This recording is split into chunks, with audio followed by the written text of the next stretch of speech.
오늘 욥기 32장 말씀을 통하여서 사람의 낯을 보지 아니하며 라는 제목으로 강의 이어가도록 하겠습니다. 본문 10절입니다. 내가 말하노니 내 말을 들으라. 나도 내 의견을 말하리라. 욥과 세 친구들의 논쟁이 결론이 나지 않은 채 마무리되었습니다. 각자 자신의 소견만 내세우며 고집한 채 끝이 난 이 시점에 오늘 한 인물이 등장하는데 그가 누구냐? 엘리후입니다. 엘리후. 지금까지 한 번도 언급되지 않았고 긴 논쟁들 속에서 한 번도 말하지 않았던, 한마디도 내뱉지 않았던 인물이 갑작스럽게 등장합니다. 나도 말을 해야겠으니 이제 내 의견도 들어보시게 라고. 오늘 엘리후의 등장과 그가 말하고자 하는 것이 무엇인지 또 이것을 통하여서 은혜를 나누고자 합니다. 엘리후의 말이 32장에서 시작되어서 37장에까지 6장에 걸쳐서 등장하는데, 그러나 이전의 욥의 친구들의 변론과 비교해 보면 차이점을 발견하기 어렵습니다. 인과응보의 논리에 근거하여 욥의 고난의 문제를 보고 있다라는 점이 똑같습니다. 또 이후에 하나님께서 등장하셔서 욥과 세 친구에 대한 언급은 하시나 엘리후에 대한 언급을 하시지 않는다라는 점이 우리로 하여금 의문을 품게 만들기에 충분합니다. 과연 그의 위치는 무엇이며 그를 통해서 하나님께서는 무엇을 말씀하고자 하시는 것일까? 욥기의 문맥의 흐름을 먼저 한번 살펴볼 필요가 있을 텐데요. 이렇습니다. 욥에 대한 소개로 서두가 시작되어지고 사단의 참소와 욥의 고통이 시작되어지죠. 그리고 그 욥의 고통, 그 상황에 대한 이해를 위해서 욥과 친구들의 긴 논쟁이 이어집니다. 그 말미에 엘리후가 등장하고 그의 말이 끝나자마자 하나님께서 등장하시어 정리를 하여 주십니다. 욥기는 이렇게 끝이 나죠. 이렇게 볼 때 장면 변화의 각 시작점에 사단과 엘리후가 있습니다. 그렇다면 그들의 역할은 같은 것으로 보아야 하는 건가요? 아니면 다르게 보아야 하는 것일까요? 더불어 앞서 잠깐 언급드린 대로 욥과 세 친구들에 대한 언급을 하나님께서 하심에도 불구하고 엘리후에 대한 이야기는 하지 않으신다라는 점과 결부하여 그의 등장과 그 역할을 어떻게 볼 것인가, 이 의견이 분분합니다. 여러분 어떤 것 같습니까? 아니 목사님 그냥 결론을 말씀하여 주시지 헷갈리게 저희들에게 왜 이런 걸 물어보십니까? 이렇게 대물으실 수 있을 것입니다. 그러나 성경을 읽으시면서 질문을 던져보는 것, 고민을 해보는 것은요, 누구에게나 필요한 것입니다. 이게 목회자나 말씀을 전하는 자의 전유물이 아니다라는 거예요. 그렇게 가면 중세랑 다를 것이 없어요. 그런데 현대인들이 너무 바쁩니다. 직장에서 바쁘고 삶이 바쁘고 또 무언가 해야 되기 때문에 바쁘고, 그래서 성경을 보지 못해요. 누군가 맡고 있지 않으나, 누군가 자제하고 있지 않으나 중세시대처럼 현대가 그래요. 이 상황이 그래요. 전해주는 자의 말만 듣고 그렇게만 하나님을 바라보고 있지 나의 하나님은 찾아볼 수 없어요. 성경 안에서. 저는 우리 교회 공동체가 또 제가 전하는 말씀을 들으시는 분들이 스스로 성경을 보시고 그 안에 각자의 하나님을 발견하시기를 소망합니다. 누군가가 전하여 준 하나님만이 나의 하나님이 되지 않았으면 하는 바람이 있습니다. 이 대목이 오늘 나눌 말씀의 핵심이기도 합니다. 이제 제가 고민하여 정리한 내용을 나누며 그 안에 하나님의 말씀을 들여다보려 합니다. 욥기 강의를 시작하며 욥과 그 친구들의 대화가 죄인들의 탁상 공론이다라고 말씀드렸습니다. 이 대화 안에 홀로 말만 이어갈 뿐이지, 대화를 주고받지 않을 뿐이지 엘리후 또한 포함된다라고 말씀드립니다. 성경 본문에서 그를 한 사람으로 소개하고 있다라는 점과 그리고 그 논점이 새 친구들과 다르지 않다라는 것이 포인트입니다. 이렇게 결론 내린 포인트가 여기에 있다라는 것이죠. 2절의 엘리후에 대한 소개를 한번 보시겠습니다. 2절 람 종족 부수 사람 바라겔의 아들 엘리후.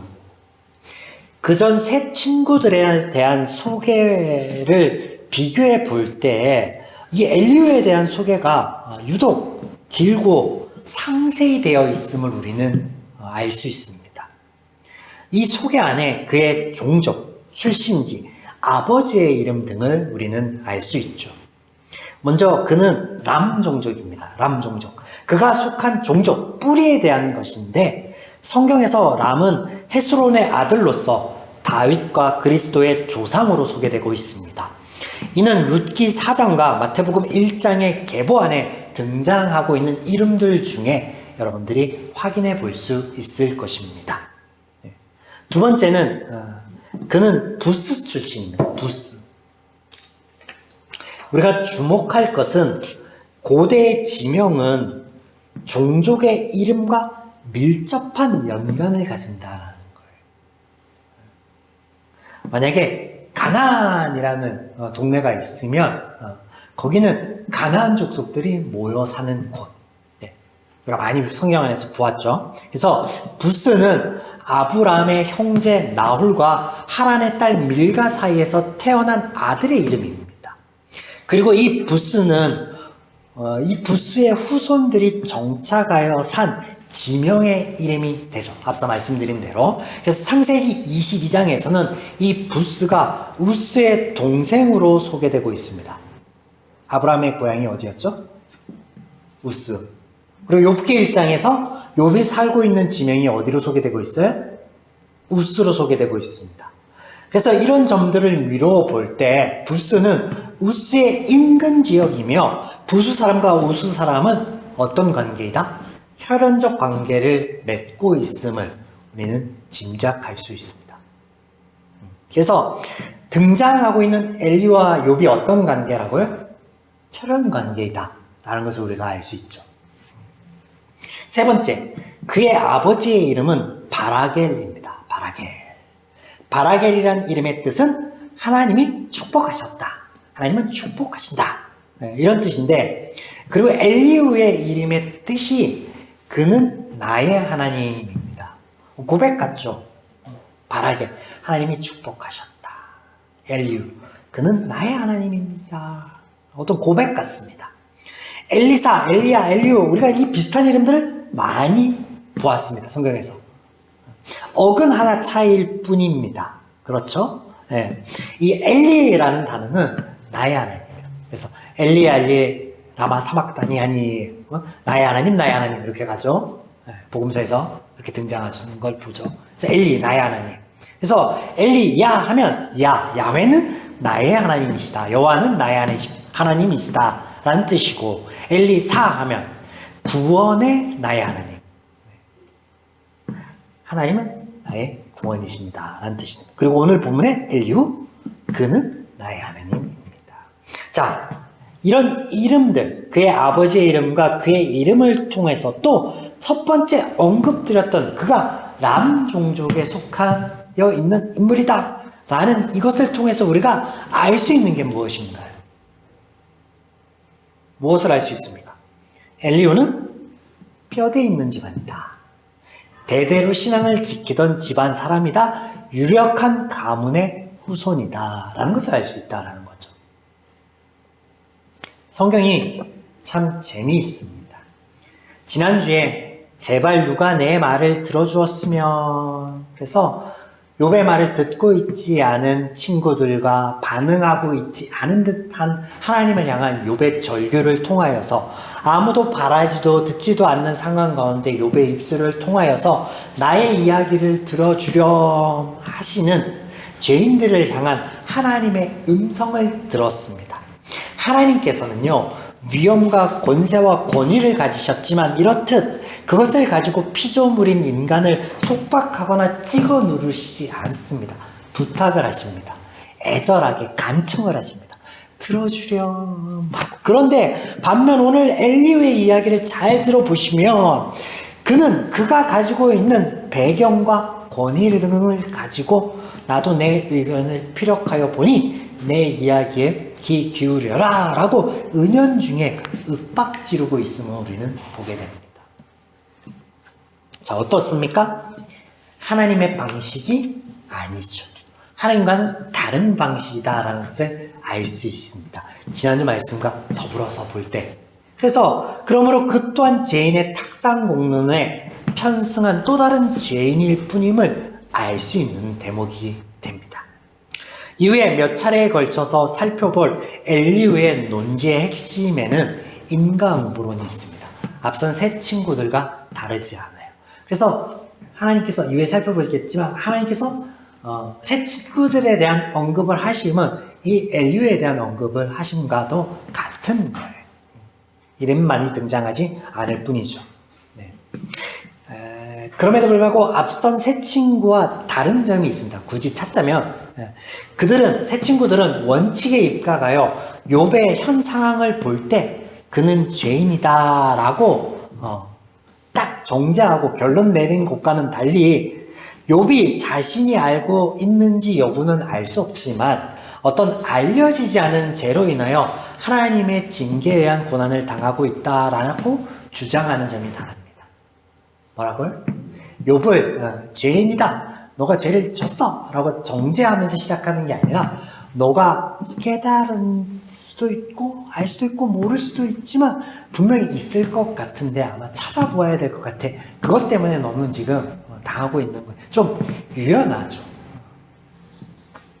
좀 다르죠. 차이가 있죠. 더불어 세 친구의 변론은 욥의 죄를 입증하려는데 초점이 맞추어져 있는데 반면에 이 엘리후의 변론은 욥을 징계하시는 하나님의 주권과 공의를 변호하려는 데 초점이 맞춰져 있습니다. 그래서 욥이 향해서 첫 마디가 뭐였어요? 화를 내면서 욥이 하나님보다 자신이 의롭게 여김에 화를 내며 이렇게 등장하죠. 그래서 그 부분이 조금 다릅니다. 본문을 좀 보시겠습니다. 1절에서 3절 오늘은 제가 읽어드리는 모든 구절이 새 번역입니다. 참고해서 성경을 같이 읽어 나가시면 좋겠습니다. 1절부터 욥이 끝내 자기가 옳다고 주장하므로 이 세 사람은 욥을 설득하려고 하던 노력을 그만두었다. 욥이 이렇게 자기가 옳다고 주장하면서 모든 잘못을 하나님께 돌림으로 옆에 서서 듣기만 하던 엘리후라는 사람은 듣다 못하여 분을 더 이상 참지 못하고 화를 냈다. 엘리후는 또 욥의 세 친구들에게도 화를 냈다. 그 세 친구는 욥을 정죄하려고만 했지 욥이 하는 말에 변변한 대답을 하지 못하였기 때문이다. 이후 4절에서는 그가 왜 이제야 비로소 입을 열고 있는지에 대하여 그의 입장을 표명하고 있습니다. 그는 그들 중에 제일 나이 어린 사람입니다. 아마 욥보다도 더 나이 어린 사람이었던 것 같습니다. 그래서 그들의 이야기를 듣고 있어야 하는 입장입니다. 이것이 전통입니다. 그 당시 그들이 갖고 있던 전통. 오늘날도 마찬가지죠. 연장자가 윗사람이 이야기할 때 공손한 자세로 듣고 있어야 한다. 그러나 이제 엘리후가 입을 여는 것은 듣다 참다 더 이상 못 들어주겠네. 참지 못하겠네. 그래서 입을 열고 있는데 18절 이제는 더 이상 기다릴 수 없고 말을 참을 수도 없습니다. 20절 말을 해야 하겠습니다. 라고 화를 내면서 입을 떼기 시작합니다. 구체적인 그의 변론은 33장에서부터 시작되어지니 다음 주에 살펴보겠습니다. 기대하시라. 네. 본문 한 군데 살펴보면 오늘 말씀을 정리해 보겠습니다. 21절입니다. 21절 나는 결코 사람의 낯을 보지 아니하며 사람에게 영광을 돌리지 아니하리니. 무슨 말일까요? 다른 번역본들도 같이 한번 보겠습니다. 새 번역 이 논쟁에서 어느 누구 편을 들 생각은 없습니다. 또 누구에게 듣기 좋은 말로 아첨할 생각도 없습니다. 쉬운 성경입니다. 나는 누구의 눈치도 보지 않고 어떤 사람에게도 아첨하지 않을 것입니다. 공동 번역, 누구의 편이나 들고 누구에게 아첨이나 할 것인가. 자, 이제 원어를 직역하여 들려드리겠습니다. 나는 사람의 낯을 결코 올려드리지 않으므로 사람에게 아첨하지 않겠다. 우리는 엘류의 이 말, 낯을 올려드리지 않으므로, 낯 뭐예요?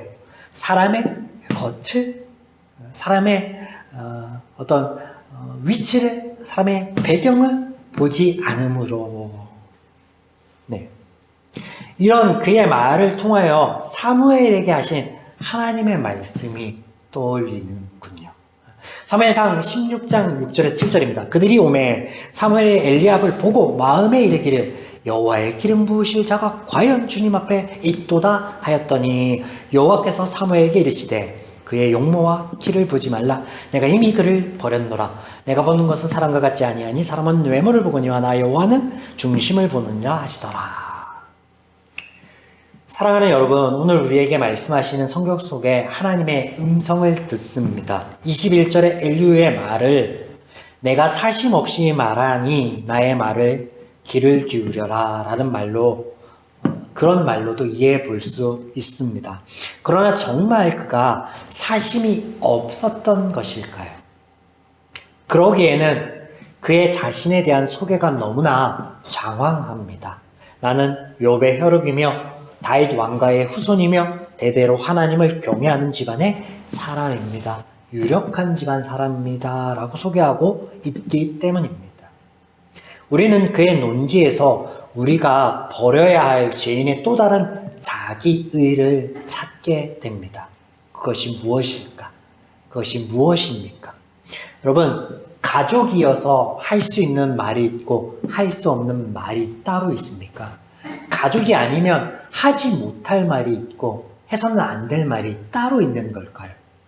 목사이기에 할 수 있는 말이 있고 하지 못할 말이 있으며 목사 아니기에 할 수 있는 말이 있고 하지 못할 말이 따로 있는 걸까요? 아니요, 그렇지 않습니다. 성경은 우리에게 이것이 죄인의 자기의이며 앞서 나누었던 21절의 말씀처럼 하나님께서 원치 않으시는 사람의 겉모습입니다. 사람들이 근거 삼고 배경 삼는 모든 것들, 나는 말할 만하지, 내 얘기는 들을 만하지 라고 하는 그 근거와 배경, 그 모든 것들은요, 하나님을 빼고 나면 모두 허상입니다. 허상일 뿐이에요.